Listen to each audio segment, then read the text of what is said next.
We always hear about the daring and miraculous attempted by various men around the world, but there are many women who have managed to escape as well. Their methods and motivations vary as much you'd expect any other sampling of prisoners to. The same is true for the nature, what crimes got them placed behind bars. Some worked together to escape through teamwork, while others simply walked off at the right moment.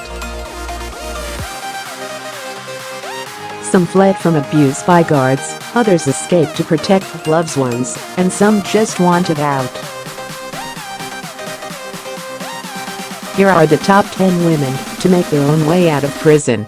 10. Deborah Gavin. In 1974, Deborah Gavin escaped from the Georgia's Women's Correctional Institution in Baldwin County, Georgia.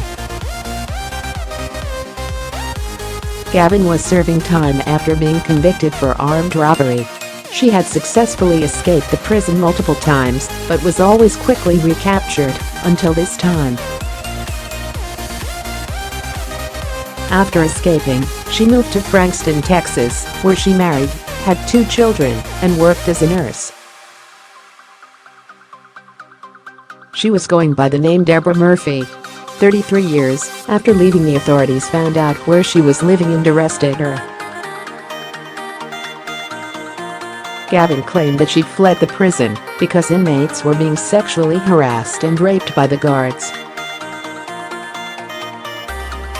The prison became the center of it in the 1990s, and many lawsuits were filed against it, claiming that guards were having sex with inmates. All of the women were eventually moved out in 1993, and the facility was transformed into a men's prison. After Gavin revealed her reasoning for escaping the prison, many people wrote letters to the governor of Georgia demanding to let her live out of the rest of her life in Texas.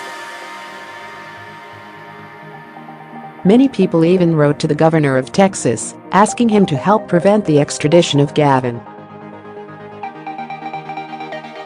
There was also a lot of media coverage spreading a negative light over the Georgia Department of Corrections. They eventually decided to not pursue extradition, and the case was closed. 9. Margrethe B. Smith. Margrethe B. Smith was convicted in 1974 of writing more than $200 worth of useless checks.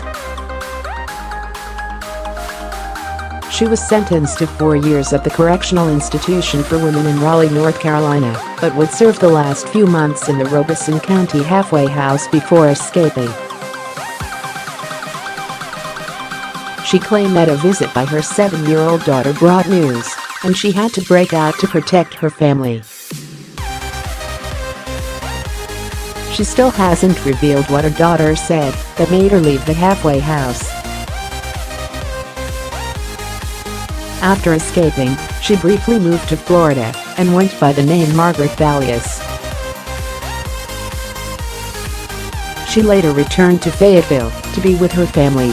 In 2015, a task force officer knocked on her door, ready to place her back in custody.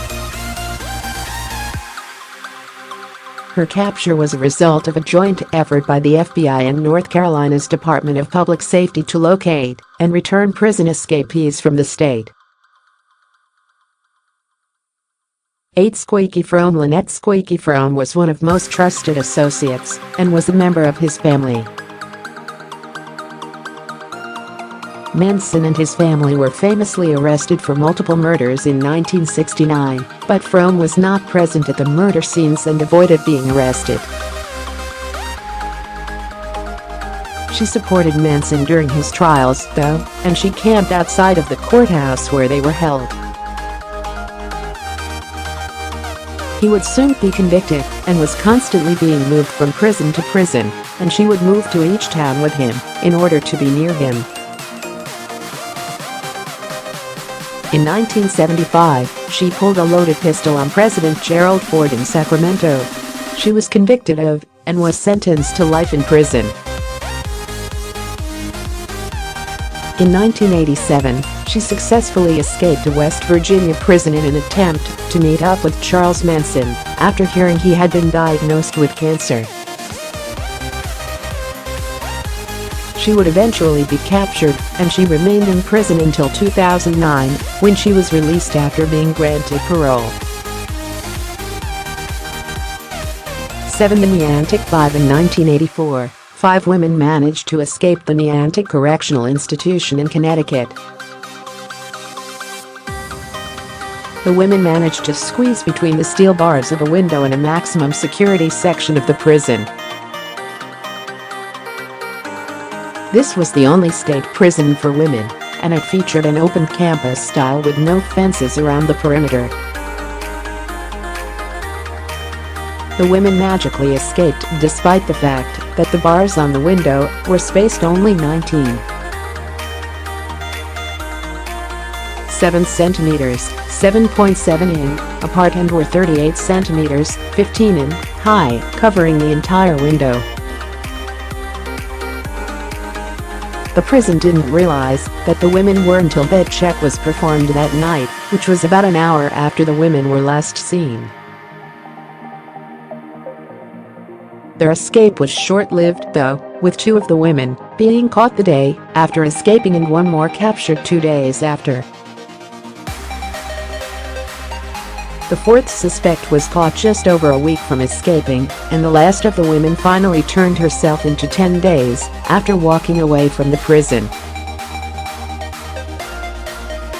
6. Judy Lynn Heyman. Judy Lynn Heyman was 23 when she escaped from the Women's Huron Valley Correctional Facility in Pittsfield Township, Michigan.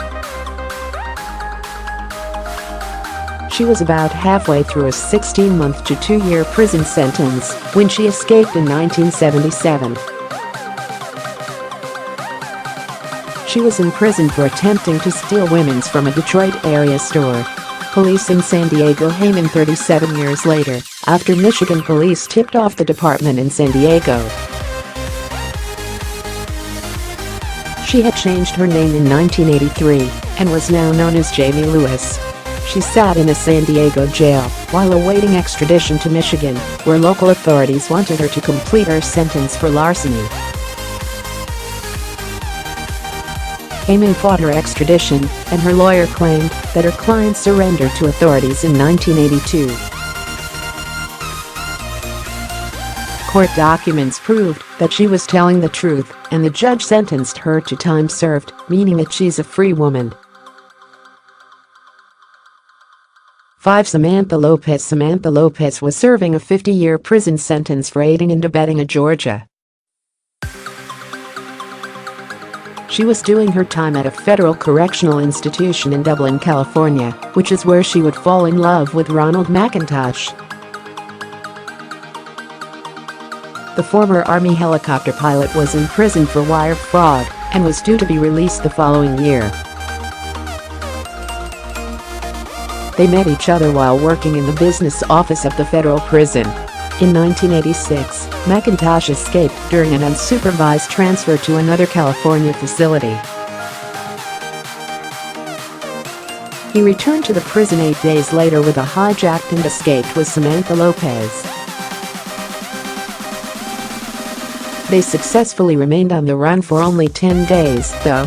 They were caught buying wedding rings after McIntosh wrote a check from a bank account that the police were monitoring. After being caught, the two would be married at the courthouse by a former prison chaplain. Then the two lovers were convicted on charges stemming from their escape. McIntosh was found guilty of air piracy and helping Lopez escape, and was given a 25-year sentence. Samantha was found guilty of escaping, and 5 years was added to her sentence. 4. Susan Lefevre. Marie Walsh was a soccer mom with 3 kids. She was married to a waste industry executive, lived in a $800,000 house, and drove a Lexus, but she wasn't exactly who she claimed to be. U.S. Marshals knocked on her door and asked if she was Susan Lefevre, a name she had gone by since she broke out of a Michigan prison in 1976. She served more than a year of a 10 to 20-year sentence for drug charges before escaping prison. She managed to climb over barbed wire and ran to a nearby street where her grandfather was waiting to pick her up. She bombed a ride 2 weeks later, where she would live until being caught 32 years later. She admitted to being Susan Lefevre, and she would have to serve the remainder of her sentence plus 5 more years for escaping. She told her story to the media and claimed that she only used recreationally and was not a dealer like authorities said she was when first arrested. Her attorney had advised her to plead guilty back then, thinking the judge would be lenient since it was her first offense. Instead, she was sentenced to a lengthy prison term. Lefevre's new attorney asked the judge to throw out her case because she had been a law-abiding citizen since escaping. The judge decided to show mercy and only gave her 2 years of probation for escaping, but left the previous drug charge up to the Michigan Parole Board. The board surprisingly voted unanimously to set her free, claiming that she did what they wanted offenders to do, which was live a crime-free life once leaving prison. 3. Sarah Jo Pender. In 2000, Sarah Jo Pender met convicted drug dealer and felon Richard Hall at a Fish concert.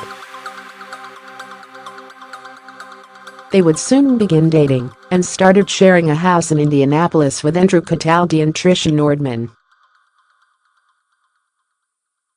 One morning, Pender bought a 12-gauge shotgun from a local Walmart, and that evening, Hall used it to kill their 2 roommates. She wasn't at home when he committed the double murder, but she would later return to the blood-filled house to find them dead. Pender then proceeded to help Hall grab blankets and ride with him in his truck to a trash bin. She never reported the killings to local police, and she returned to work the next day as if nothing happened. She claimed that she was afraid that she would become Hall's 3rd victim.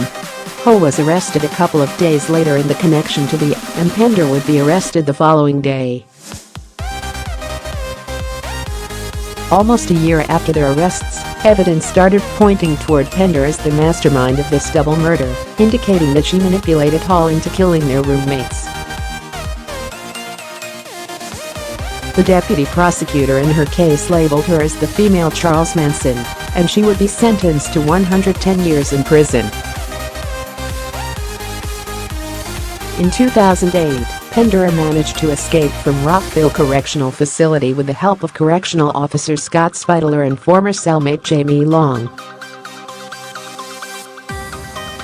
Spitler claims that Pender manipulated him into driving her out of the facility in a prison van, and then Long would pick her up in her car. They would both later be arrested and convicted for helping Pender escape. The TV show America's Most Wanted featured her story later that year, and she was soon arrested in Chicago, where she was living and working under a new name. She remains in prison today. 2. Limerick Gal. The little-known story of the Limerick Gal in 1830 is incredible, not only because 9 women managed to escape, but because one was also with an infant. The 9 women escaped from the facility just hours before they were to be transferred to another prison. Days before they broke out, someone secretly provided them with a file, aquafortis, nitric acid, and a short iron bar to help facilitate their. They also gained the help of 2 men outside the prison. These men scaled the outside walls using ladders that were used by repairmen at the prison, and they easily gained access to the women's ward. They were there to break the cell locks, which would be an extremely noisy job. The men waited until the evening, though, when the prison would always join together in singing at night, and the prisoners were particularly loud and excited on this night. During the loud singing, the men broke the locks, and the women began their escape. One by one, they climbed down the ladders and escaped over 3 sets of walls. After they all safely made it over the 3rd wall, they made their way to a nearby street, where they all went unnoticed. One Assata Shakur. One of the most famous prison escapes by a woman was by Assata Shakur, also known as Joanne Chesimard. She was an African-American activist, a member of the Black Liberation Army, and the step-aunt of hip-hop legend Tupac Shakur. She was involved in on the New Jersey Turnpike in which a New Jersey state trooper and BLA member were killed. 4 years later, she was convicted of murder in the killing of the trooper and of 7 other felonies, resulting in a life sentence. Members of the BLA started planning and conducting her escape soon after she was sentenced. Members of the group captured 2 prison guards who controlled the prison vans, and they used a prison van to flee with Shakur. Once they were away from the prison, they switched vehicles and took her to a safe house. After escaping prison, Shakur fled to Cuba, where she gained political asylum. They classified her as a domestic terrorist and offered $1 million for assistance in her capture. In 2013, the FBI added her to the most wanted terrorist list, which made her the first woman to make the list.